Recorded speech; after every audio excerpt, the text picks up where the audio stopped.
Olá, pessoal! E no vídeo de hoje vamos falar sobre economia e fiscalidade no período colonial, especificamente sobre a arrecadação de tributos na capitania do Rio Grande. Então, para contextualizar, vamos retomar e lembrar que a capitania do Rio Grande ela foi criada oficialmente em 1534 como parte do sistema de capitanias donatárias, depois veio a ser hereditária, implantada ali pela coroa portuguesa. Porém, o povoamento efetivo só começou a ocorrer no final do século XVI, com a fundação da cidade natal em 1599, após a expulsão dos franceses, a construção do Forte dos Reis Magos, Nós vimos isso em vídeos anteriores, que a capitania ela integrava a lógica de exploração e colonização lusitana, baseada na extração de recursos, na produção voltada aí para o comércio externo, principalmente ali com o advento da cana-de-açúcar no Nordeste colonial. E aí, a economia colonial, a gente vai ver aqui nesse contexto de estar inserida no modelo mercantilista, tá? Então, era baseada na produção açucareira, principalmente ali Vale do Ceará-Mirim, nas margens do Rio Potengi, com a exploração do gado. Nós vimos no vídeo anterior a esse, dois vídeos anteriores a esse, falei sobre a exploração do gado, principalmente para o abastecimento interno, no sertão. A gente vê também as questões do litoral, e vai adentrando aí para o sertão. Tem as exportações para outras capitanias.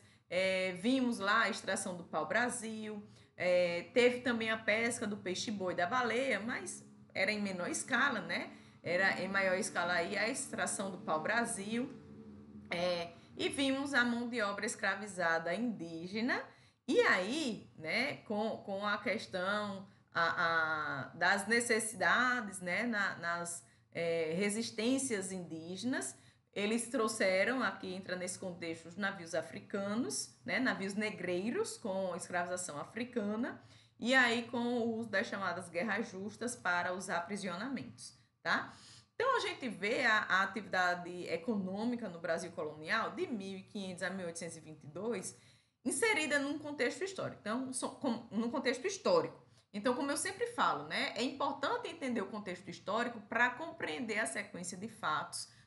Nós vimos que desde o início da colonização portuguesa no Brasil, em 1500, a economia local era estruturada no modelo de colônia de exploração. Então, esse modelo ele visava atender aos interesses mercantilistas da metrópole portuguesa, e a prioridade era extrair riquezas da colônia e enviá-las para a Europa. Então, a economia colonial brasileira ela teve como marca principal monocultura, mono de um, tá? Então, a monocultura, principalmente com cana-de-açúcar, só depois que veio o café, Tivemos o latifúndio também, com grandes propriedades rurais, a questão da exportação, que era a produção voltada ao mercado externo, e a escravidão aí, que era a força de trabalho predominante, trabalho forçado, tá? Então, nós tivemos ciclos econômicos. Então, entendendo o contexto histórico, a gente vê a necessidade de cada época e a gente vê os ciclos ou fases, principais, que eram determinadas pelo produto de maior relevância econômica em cada período, tá? Nós tivemos o ciclo do pau-brasil no século XVI, 1500 a 1530. A gente vê o pau-brasil, ou o pau de tinta usado para tingimento de tecidos na Europa. Eu usei até o exemplo, que o pigmento vermelho era difícil, então somente a nobreza tinha acesso, por isso que era tão necessário, que era para tingimento. E aí também a madeira usada para as construções de embarcações.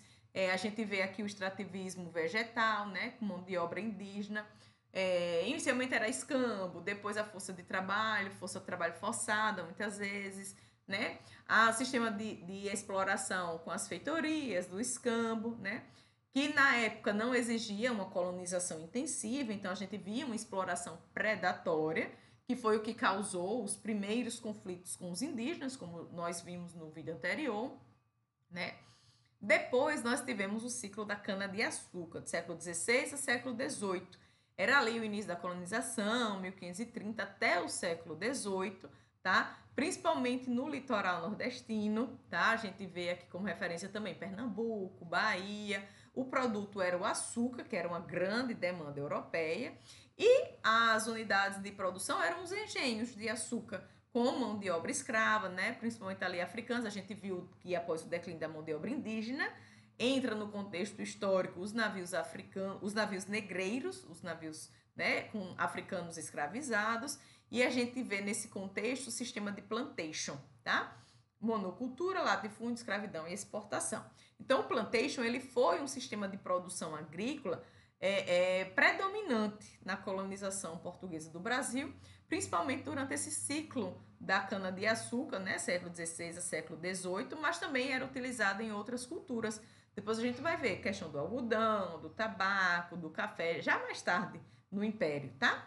E as características estruturais eram essas: monocultura, cultivo de um único produto agrícola, como por exemplo a cana-de-açúcar, o latifúndio com grandes extensões de terras nas mãos de poucos proprietários, herdados ou doados via sesmarias, como nós vimos também, esse sistema de sesmarias, a mão de obra escravizada, né?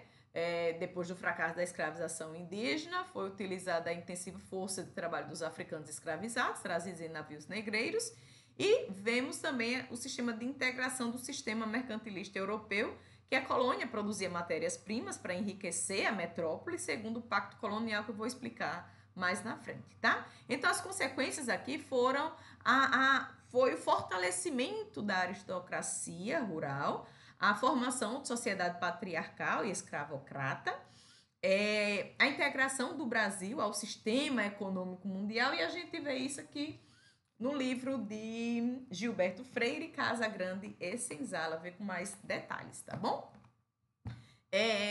Então, continuando com os ciclos, a gente vai ver o ciclo do ouro no século XVIII, né, ali final do século XVII ao século XVIII, em Minas Gerais, Goiás, Mato Grosso, né, com o produto como sendo o ouro, depois que vem os diamantes, mas aí o sistema de produção na mineração, com os escravos africanos, né, com a fiscalização mais intensa da coroa portuguesa, a gente vê impostos como o quinto, né, 2, 4, 6, 8, 10. Então, o quinto, vou explicar mais na frente o imposto. Então, o quinto como sendo 20%, tá?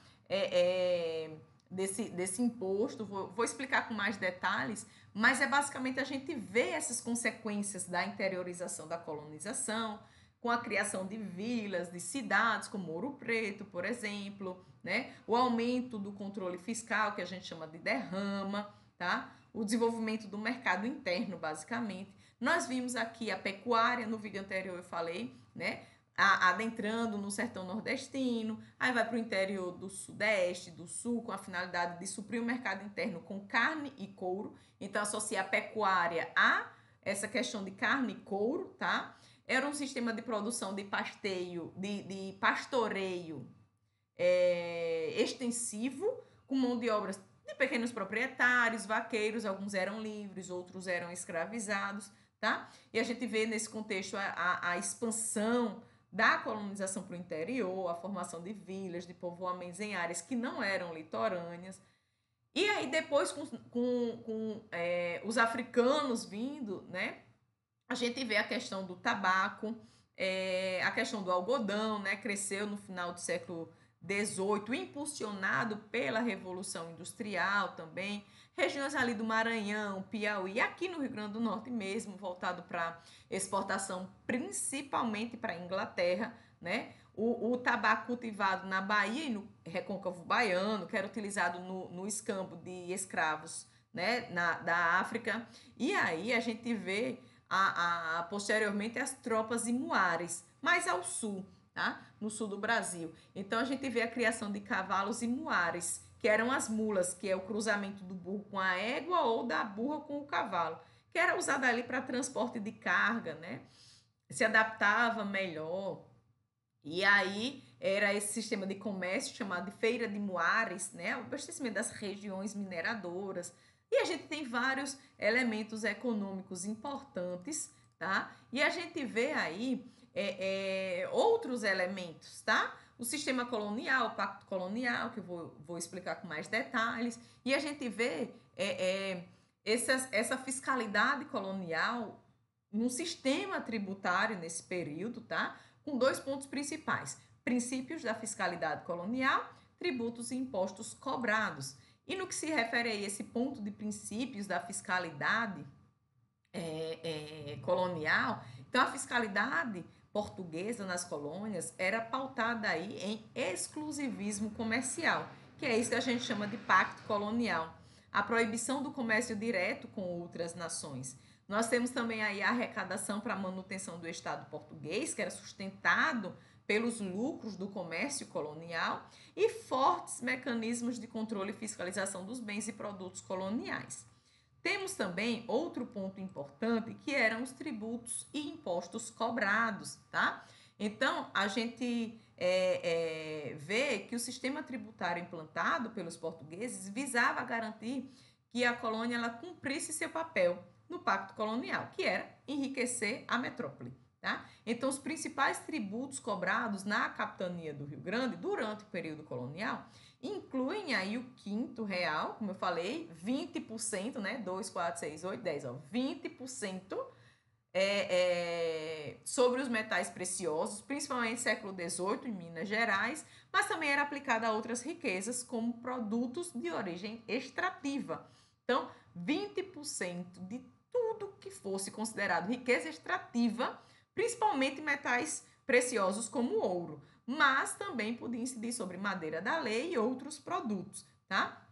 E aí, aqui no Rio Grande do Norte, embora o Rio Grande do Norte não fosse centro minerador, o quinto, como eu falei, era aplicado aí, né, sobre riqueza extrativa, ele podia incidir, esse quinto podia incidir sobre produtos como o sal, como o pau-brasil, como o gado, como o peixe seco, já que a coroa interpretava essas produções como riquezas da terra. Então, se era riqueza da terra, era riqueza extrativa, devia os 20% de tributo, ok? Então, a base legal para isso era a política fiscal do reino desde o século XVI e aparece com força no ciclo do ouro no século XVIII.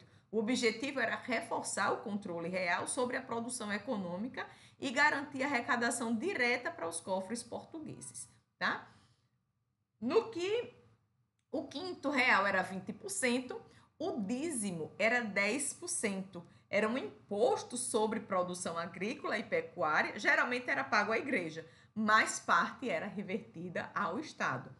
Tá? Então, esse tributo equivale a 10% de produção agrícola e pecuária. Então, era de origem eclesiástica, mas a coroa ela passou a controlar através do chamado padroado. Tá? Era fundamental aí na região pela força, como nós vimos, da pecuária extensiva. Os criadores de gado, eles pagavam parte da produção, inclusive em carne verde. E sobre isso é curioso, eu, quando era pequena, eu ficava, meu Deus, carne verde, eu não entendia. Por que carne verde se a carne é vermelha, né? Mas isso era para se referir à carne in natura, tá? Porque tinha carne seca, que era charque, e a carne verde, que era a carne in natura recém-abatida. Então, em teoria, né, a igreja, né, mas em prática o dinheiro ia para o Estado, já que o rei que nomeava bispos e controlava as dioceses, então esses tributos equivalentes da produção agrícola e pecuária pagas à igreja ia também para o Estado, em parte, tá? Nós temos a CISA, que é um imposto indireto sobre a compra e venda de imóveis. Nós vemos hoje, às vezes, os impostos eles vão mudando a nomenclatura, né? Como eu falei ontem, não tinha sentido na época, né? Algumas situações, então fazia uma adaptação, mudava, mas às vezes não mudava muita coisa, como é o caso aqui do imposto, né? Até hoje existe um imposto indireto sobre a transferência de bens imóveis, que na época era chamado de CISA, e aí esse imposto era especialmente em áreas urbanas. Funcionava assim, sempre que uma casa, um terreno, um engenho era vendido ou transferido, o novo dono ele tem que pagar uma taxa à coroa. E isso acontece hoje. Se você comprar um terreno, você tem que pagar uma taxa, né, de transferência, chamada taxa de transferência. E aí, isso estimulava o controle estatal sobre a propriedade e no caso a propriedade privada, né? E rendia a coroa em um momento de expansão das vilas e freguesias, tá? Nós temos os subsídios também eclesiásticos, que era pago pelo povo à igreja, mas era cobrado com autorização real, então sempre a coroa tinha uma parte dos tributos, tá? E aí funcionava aí também como tributo para a coroa. Temos a captação indígena, era um tributo cobrado pela utilização de mão de obra indígena sob o regime de índios administrados, tá? Por isso que tinha esse controle. Depois tinha a finta, que era um imposto extraordinário, cobrado principalmente para cobrir gastos imprevistos, era ocasional, não era sempre não, mas era um imposto temporário, cobrado, não tinha um valor fixo, né? Era para cobrir gastos imprevistos com guerra, defesa contra a invasão estrangeira, construção de fortaleza, tá? Então, no Rio Grande do Norte, a provável aplicação em momentos de conflito com indígenas ou estrangeiros, né? Nas invasões holandesas, nas expedições do sertanismo, com os bandeirantes, né? Sertanismo de contrato, que eram os bandeirantes. Um exemplo foi a construção da Fortaleza dos Reis Magos, né? Os esforços contra os franceses pode ter motivado o lançamento de fintas, tá? Nós vemos aí o dízimo da carne verde e carne seca. Mencionei, né, o recolhimento especialmente sobre o gado, era muito relevante para o Rio Grande do Norte, dada a importância da pecuária, tá? Então, os dízimos eram uma variante, tá? Cobrado especificamente sobre a carne bovina, tanto in natura quanto salgada ou seca.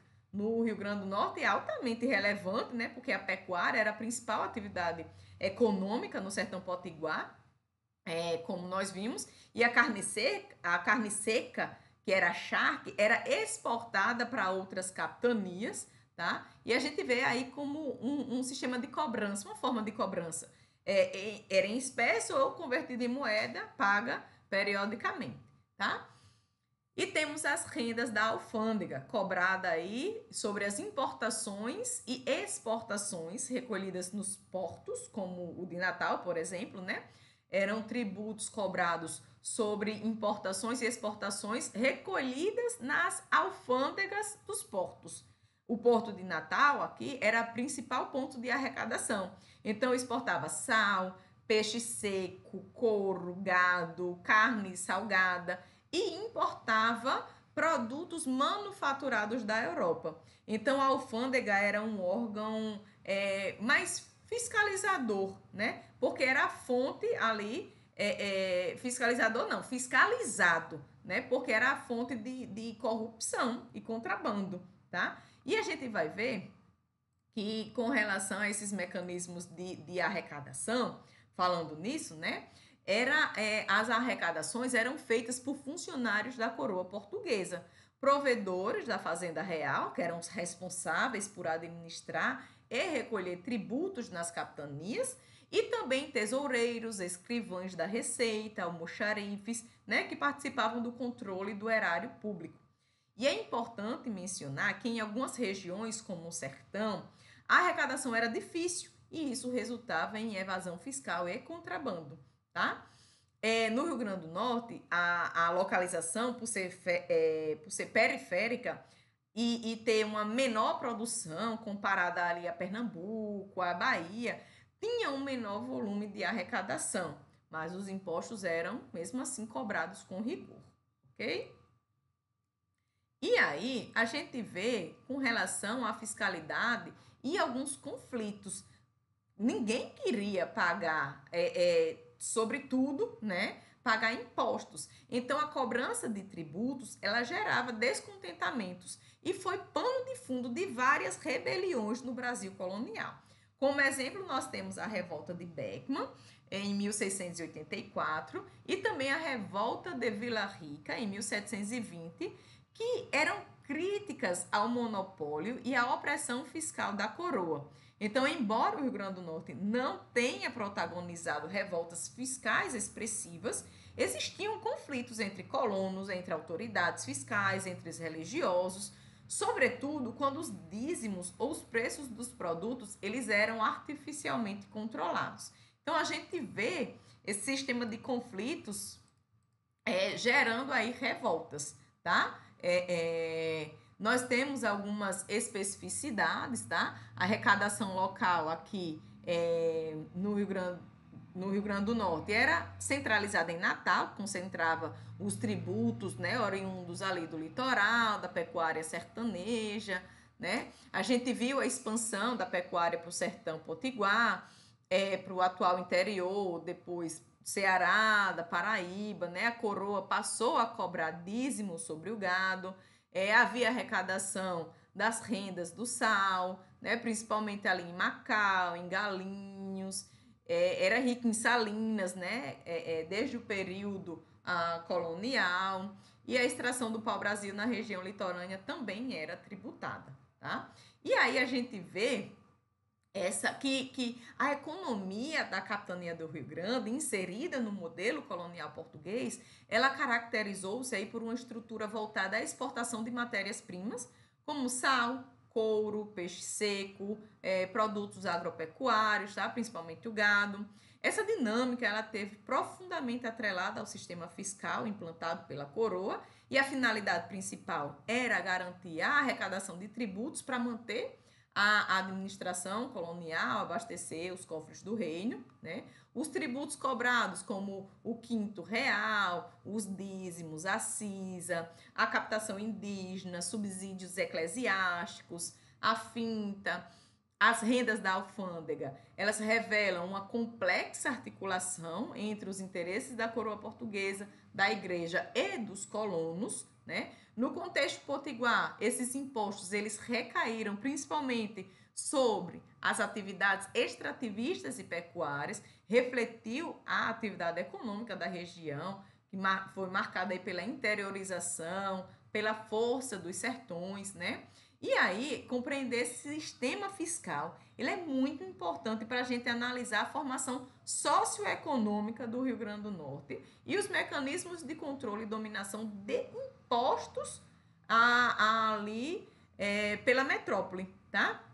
Então, isso evidencia também o papel da capitania do Rio Grande nessa engrenagem do sistema colonial brasileiro que contribuiu para a consolidação de uma economia mais periférica, desigual e profundamente dependente dessa lógica fiscal metropolitana. Então, isso ainda projeta nos dias atuais, na estrutura socioeconômica atual da região, e entender aí esse sistema, né, como se deu, a gente consegue compreender muita coisa que é hoje, como acontece hoje, tá? Então, por hoje é só. No próximo vídeo nós daremos continuidade, espero que estejam gostando, e comenta aqui o que querem ver mais, se tiver algum detalhe que precise explorar mais, me fala que eu tento trazer nos próximos vídeos, ok? Então, por hoje é só, obrigada e até a próxima.